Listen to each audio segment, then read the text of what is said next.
তিন নম্বর হাদিস অসুস্থ ব্যক্তির প্রতি করণীয়। তিন নম্বর হাদিস সহিহ বুখারীর 5743, সহিহ বুখারী 5743 নম্বর হাদিস। আয়েশা রাদিয়াল্লাহু তাআলা আনহা বলেন, কানা নবিয়্যু সাল্লাল্লাহু আলাইহি ওয়াসাল্লাম ইউআউযিযু বা'দা আহলিহি, আল্লাহর নবী তার কোন স্ত্রীর কাছে যখন যেতেন, স্ত্রী যদি অসুস্থ থাকতো, ইয়ামসাহু বিয়াদিহিল ইয়ুমনা, আল্লাহর নবী তার হাত অসুস্থ ব্যক্তির গায়ে রাখতেন। আল্লাহর নবী নিজের হাতটি অসুস্থ ব্যক্তির গায়ে, ডান হাত আল্লাহর নবী রাখতেন। এরপরে আল্লাহর নবী বলতেন, আল্লাহুম্মা আযহিবিল বাস রব্বান নাস ইশফিহি ওয়া আনতা শাফি লা শিফাআ ইল্লা শিফাউকা শিফা আল্লা ইউগাদিরু সাকামা। সহিহ বুখারীর 5743 নম্বর হাদিস।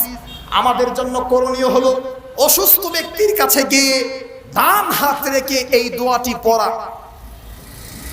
সম্মানিত উপস্থিতি, ইতিমধ্যেই জানলাম অসুস্থতা আল্লাহর নিয়ামত মর্মে আমি আপনাদেরকে অনেকগুলো দলিল দিলাম। দুই নাম্বার পয়েন্ট জানলাম অসুস্থ ব্যক্তির কাছে গেলে তিনটা করণীয়। এক নাম্বার যেটা মুসলিম শরীফের 2202 নম্বর হাদিস, হাত রেখে দোয়া পড়া 7 বার ওই দোয়াটা। দুই নাম্বার হলো আবু দাউদের 3016 নম্বর হাদিস, আসআলুল্লাহাল আযীম রব্বুল আরশিল কারীম, এই দোয়া পড়া। তিন নাম্বার হলো আযহিবিল বাস রব্বান নাস, এটা পড়া, যেটা সহিহ বুখারীর 5743 নম্বর হাদিস। তিনটি বিষয় বললাম। উল্লেখ্য যে অসুস্থ ব্যক্তির খোঁজ খবর না নেওয়া হলে কিয়ামতের দিন মুসিবতের মাঠে আল্লাহ আপনাকে কঠিনভাবে গ্রেফতার করবেন। মুসলিম শরীফ 2568, 2568 নম্বর হাদিস। ভালো করে খেয়াল করেন। আবু হুরায়রা রাদিয়াল্লাহু তাআলা আনহু বলেন, রাসূল সাল্লাল্লাহু আলাইহি ওয়াসাল্লাম বলেছেন, ইন্নাল্লাহ তাআলা ইয়াকুলু ইয়াউমাল কিয়ামা, কিয়ামতের দিন আল্লাহ নিজে বলবেন, আপনাকে বলবেন, ইবনা আদম, হে আদম সন্তান, মারিস্তু, আমি আল্লাহ অসুস্থ ছিলাম।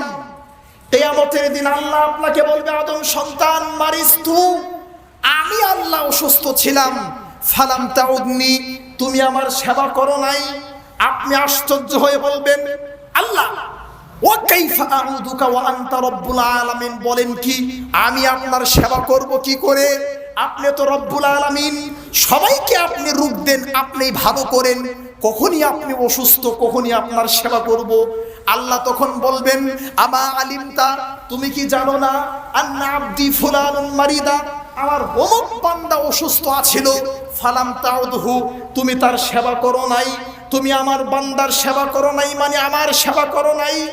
অসুস্থ ব্যক্তির সেবা না করলে কিয়ামতের দিন আল্লাহ আপনাকে এভাবে ধরবেন, আমি অসুস্থ ছিলাম, তুমি আমার সেবা করো নাই। এই জন্য সেবা করা জরুরি।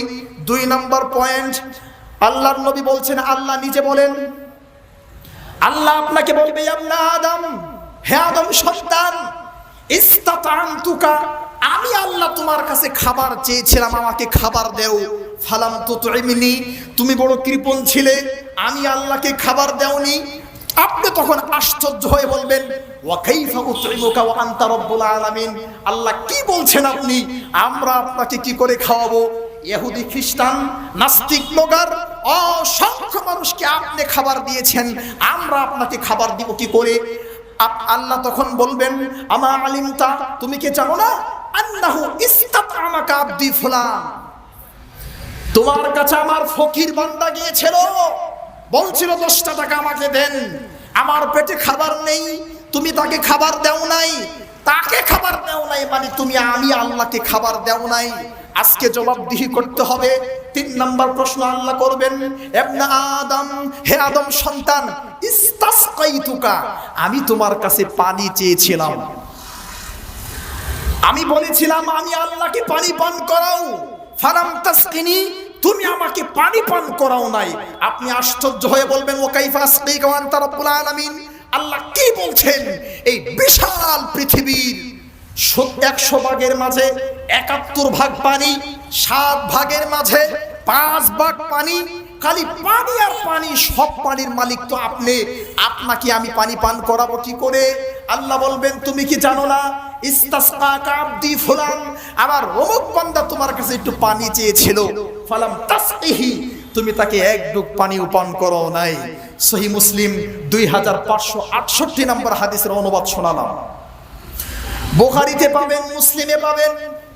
রাসূল সাল্লাল্লাহু আলাইহি সাল্লাম বলেন, আল্লাহর নবীর সাহাবী বলেন, আমারনা রাসূলুল্লাহ সাল্লাল্লাহু আলাইহি সাল্লাম বিসাবঈন, আল্লাহর নবী আমাদেরকে 7টা আদেশ করেছেন, ওয়ানাহানা আন সাবঈন, আমাদেরকে 7টি নিষেধ করেছেন। 7টা আদেশের মধ্যে একটা আদেশ হলো আউদুল মারিদা, আমরা যেন অসুস্থ ব্যক্তির সেবা করি। রাসূল সাল্লাল্লাহু আলাইহি সাল্লাম এই হাদিসে বলেন, হাক্কুল মুসলিমি আলাল মুসলিমি খামসুন, এক মুসলমানের জন্য অপর মুসলমানের 5টা অধিকার রয়েছে। 5টা অধিকারের মধ্যে একটা হলো ইয়াদাতুল মারিদ, অসুস্থ ব্যক্তির সেবা করা। অসুস্থ ব্যক্তির সেবা করা এটাও একটা জরুরি গুরুত্বপূর্ণ দায়িত্ব আমাদের।